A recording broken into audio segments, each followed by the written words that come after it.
Déjeme saludar al maestro Daniel Marmolejo, que ya está listo para hablar sin censura, a quien le agradezco que llegue a este encuentro desde esta trinchera independiente y alternativa. Daniel, un abrazo, ¿cómo estás? Querido Vicente, saludándote con mucho cariño en este inicio de semana que va a arrancar muy movido porque a nivel nacional se están preparando los informes de los diputados, de las y los senadores, como acabas de señalar, y hay un movimiento político que no es un movimiento electoral, pero no es ajeno a las intenciones políticas y electorales de quienes informan en eso que es el deber de informar y el derecho de los ciudadanos a ser informados. Entonces, a lo largo de las siguientes semanas, conoceremos el trabajo de las y los legisladores del país, del Congreso de la Unión, que como sabemos es un órgano político colegiado que está dividido en nuestro país mediante dos modelos de representación. El primero que conocemos como la mayoría, los diputados y senadores de mayoría, y los plurinominales que también están en un riesgo de que ya no continúen con este modelo a partir de las pues, iniciativas que tendrán los mismos diputados y senadores que votarse y que pone en un dilema, porque esto es ineludible, la consistencia de los partidos políticos que forman la misma coalición de la izquierda. Juntos seguiremos haciendo historia, que como sabemos ha sido una coalición electoral y ahora es una coalición política como un frente pues integrado por tres partidos, que es el Partido del Trabajo, el Partido Verde y el Partido Morena, quienes votan congruentemente de acuerdo a su agenda política las iniciativas. Muchas de estas iniciativas son preferentes. Es muy importante que la ciudadanía sepa que los legisladores no solamente tienen la tribuna. Por eso cuando hablamos de un determinado senador que es muy buen orador, lo definimos como un tribuno, un hombre que, o una mujer que domina el escenario, como los casos de Andrea Chávez que acabas de mencionar, o el caso de Gerardo Fernández Noroña, que son personajes muy distinguidos en tribuna, o la diputada del Partido del Trabajo, Lilia Aguilar, o vaya, hay una gran cantidad, o Alito, que también ya lo vimos de tribuno, llamando al intervencionismo. Entonces, pero esa es una sola parte de lo que compone la actividad legislativa.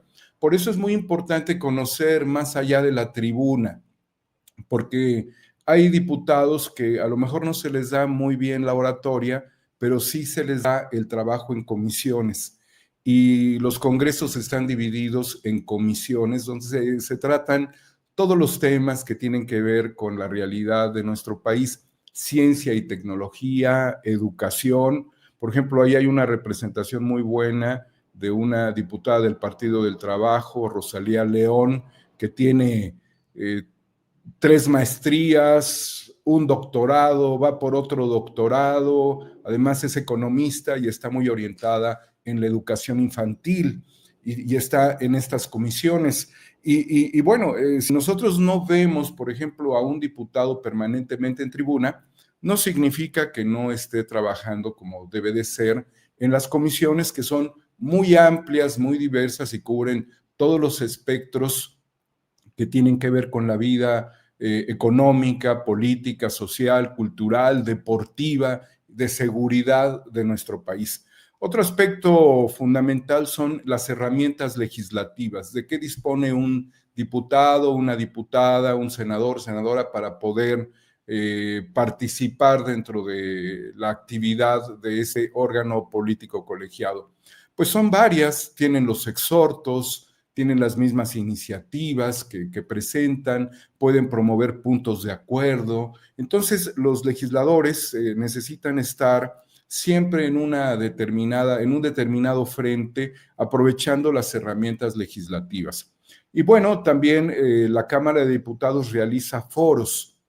Va a haber un foro sobre, esta semana hay 2 foros en la Cámara de Diputados que tienen que ver con el respeto, el buen trato y el humanismo a todos los estudiantes que se están formando en la carrera de medicina y que sabemos sufren muchos acosos, hay violencia institucional y se está promoviendo el trato digno a las y los médicos en formación como parte de una respuesta y de una preocupación legislativa de la Cámara de Diputados y de algunos legisladores que están muy interesados por ello.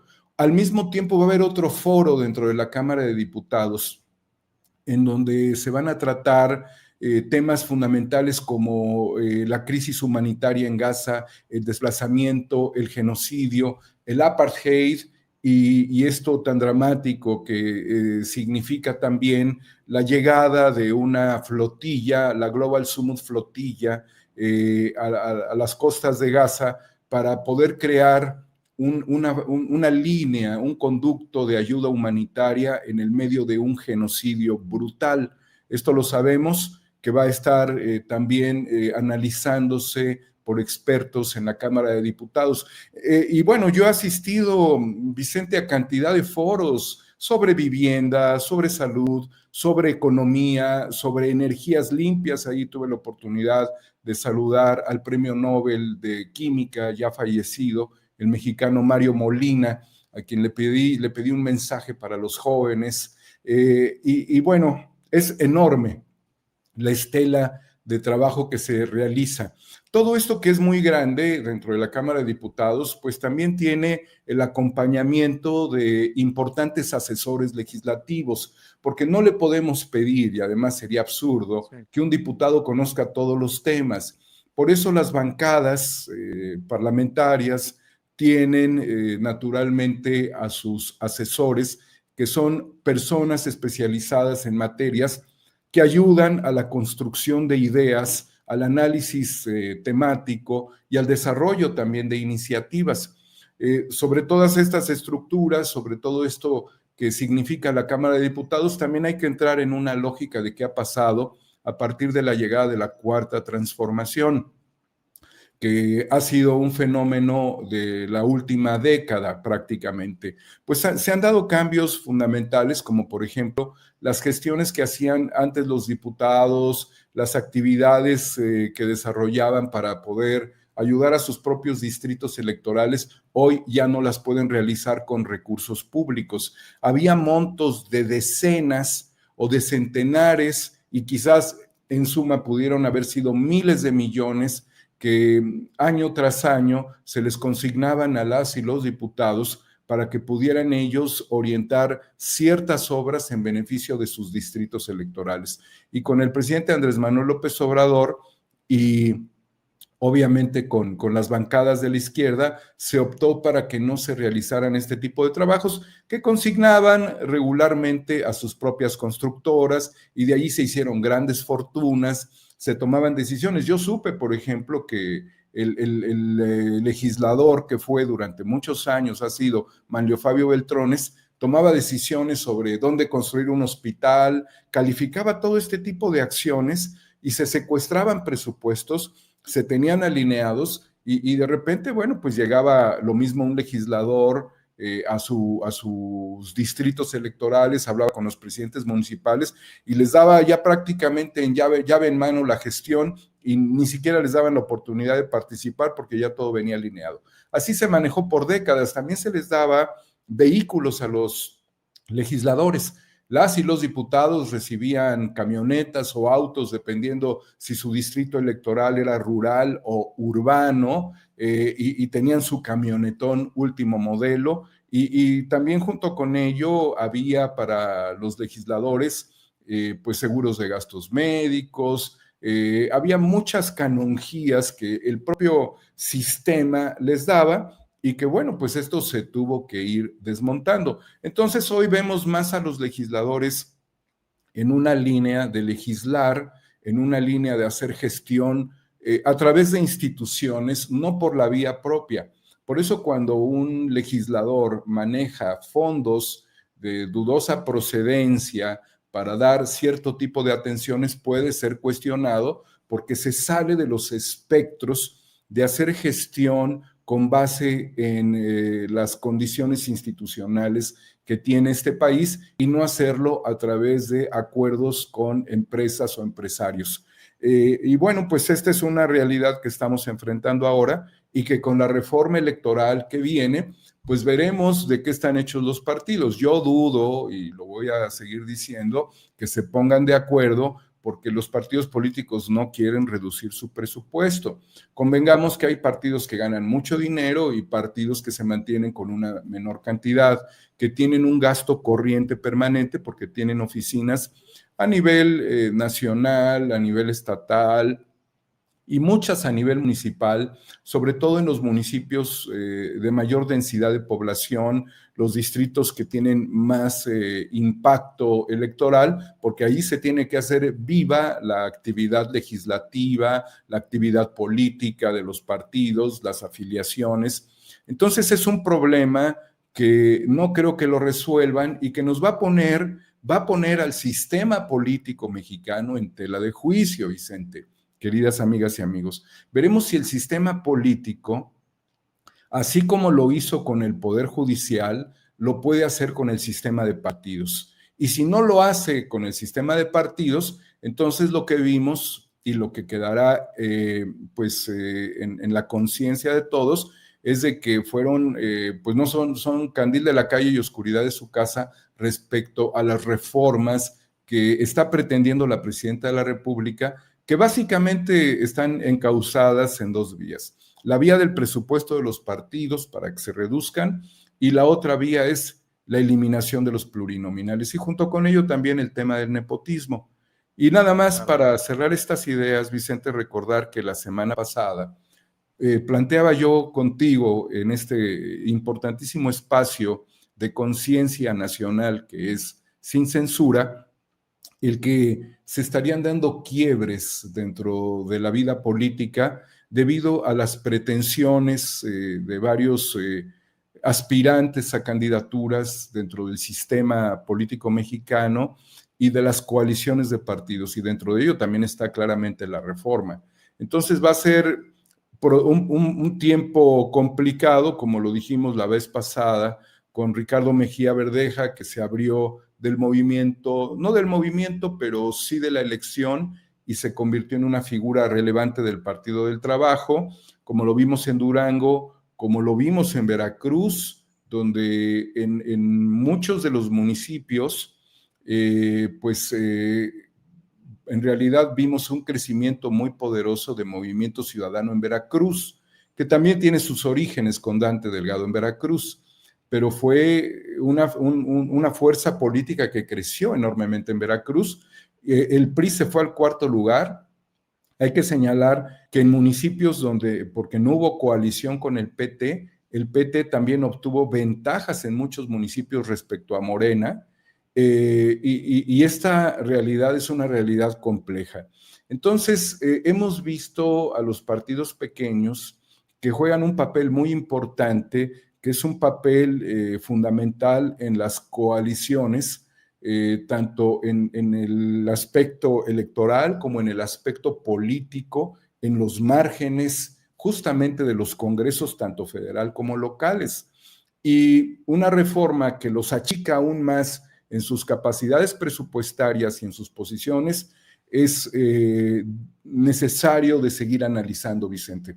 Y bueno, ya dentro de esto, lo que sucedió en Argentina, que lo venías analizando con Nacho Rodríguez, un importante análisis, señalar algunas cosas que la gran audiencia debe saber.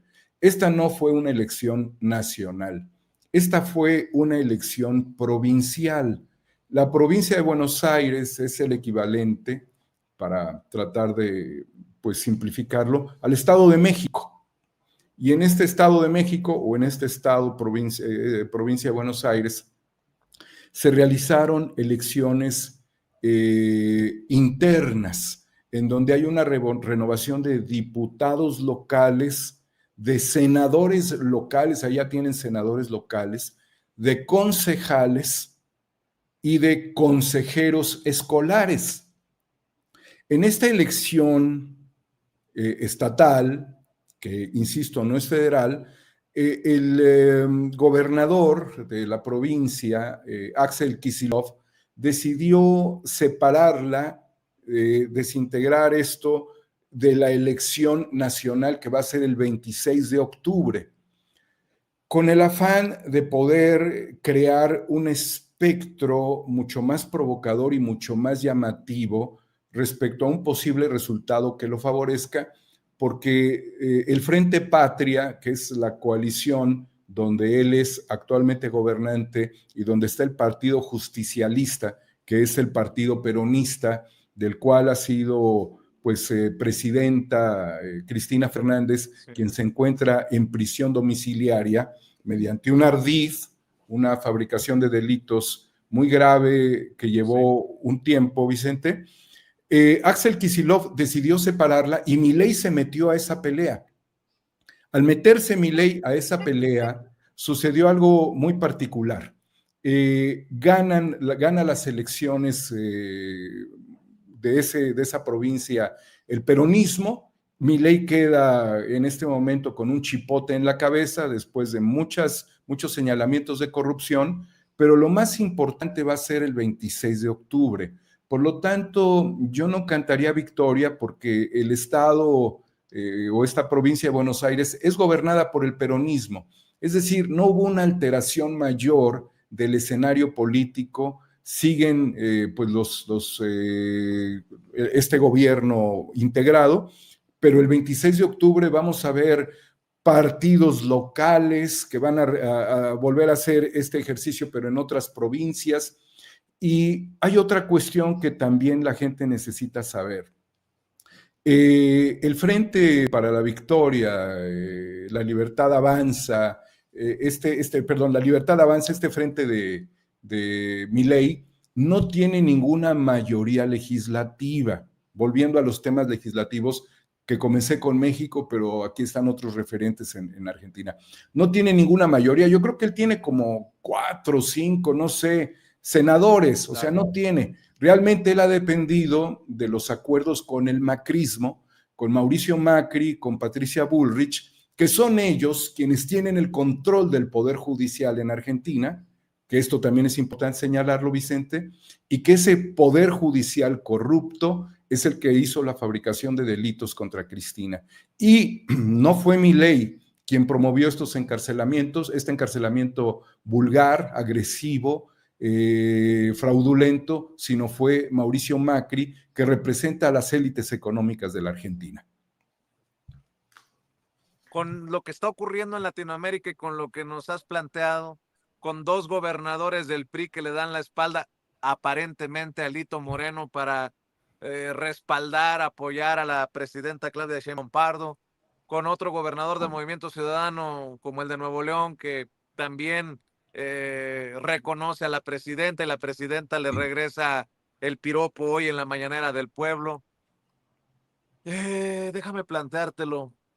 ¿Qué ves en nuestro país? Algunos hablan de que para la Ciudad de México estarían candidateando ya a Alessandra Rojo de la Vega, la alcaldesa en Cuauhtémoc, y a nivel nacional,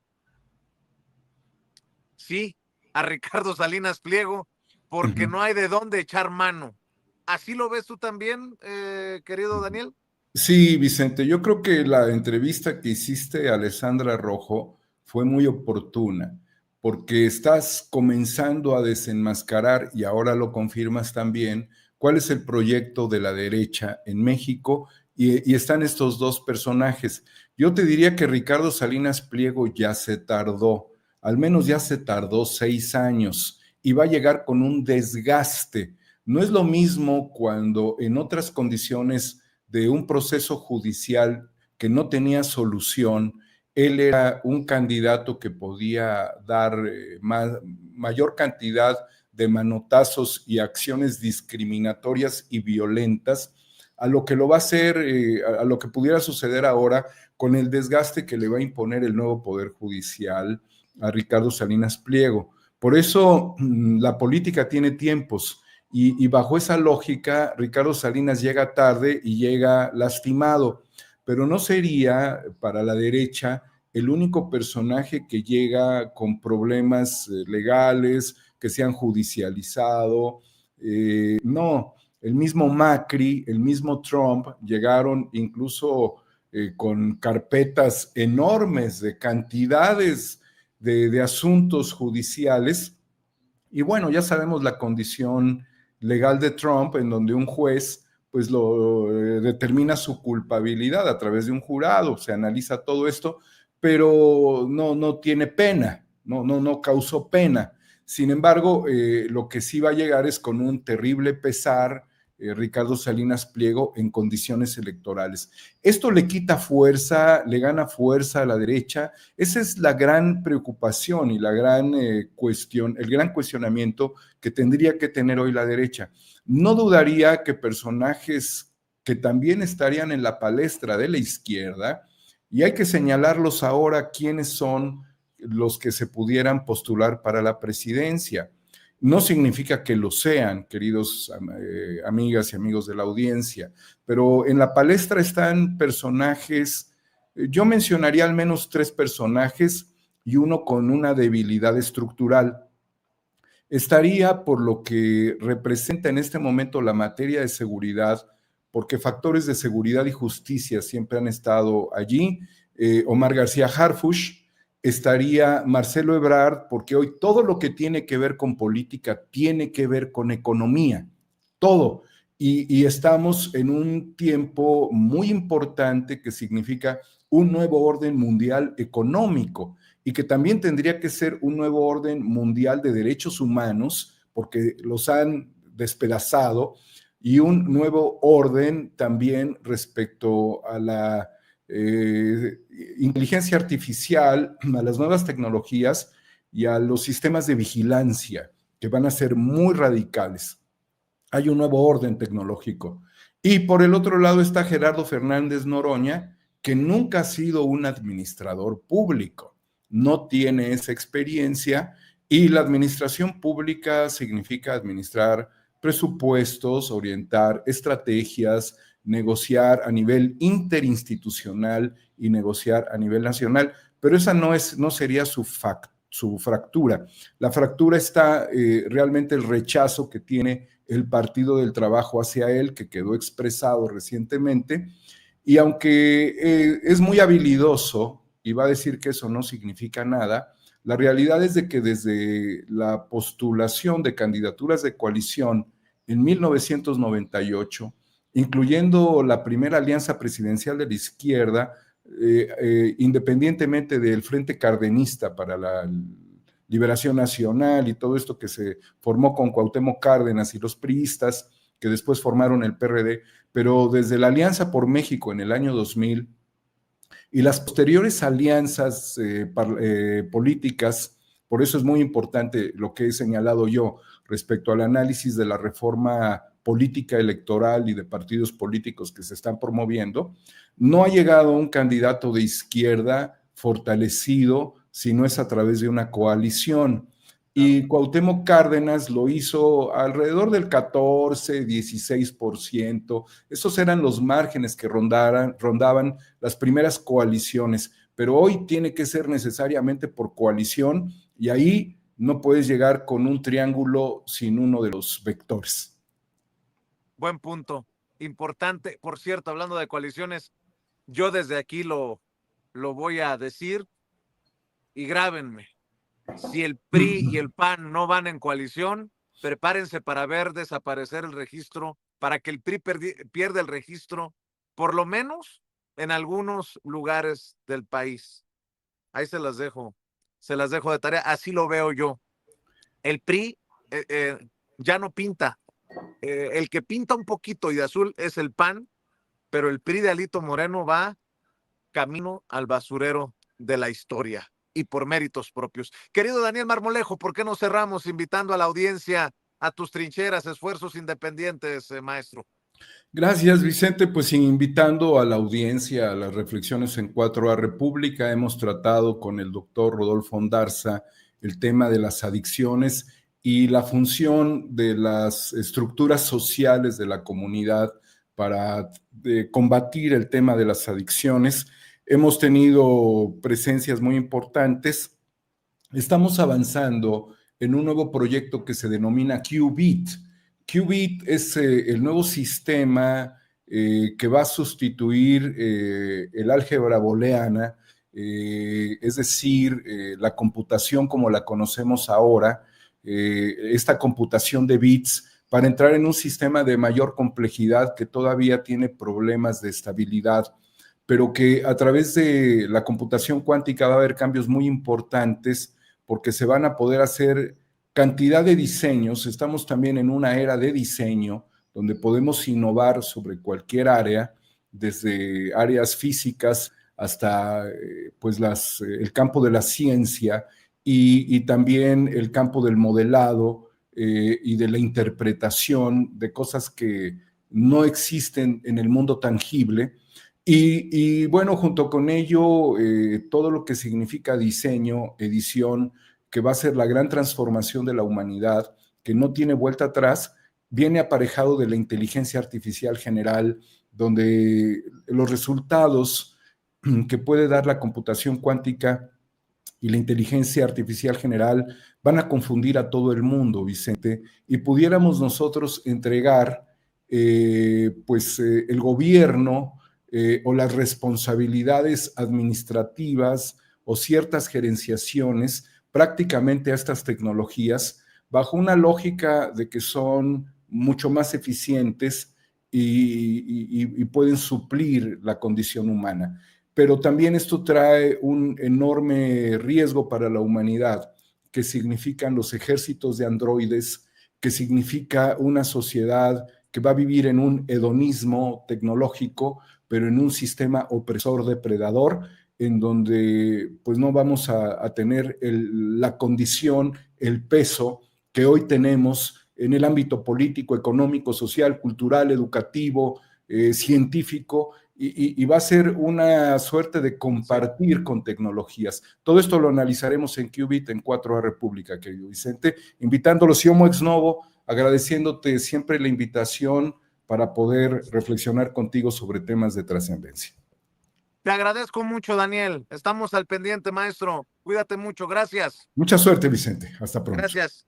Daniel Marmolejo, hablando con nosotros sin censura. Déjeme recibir en estos momentos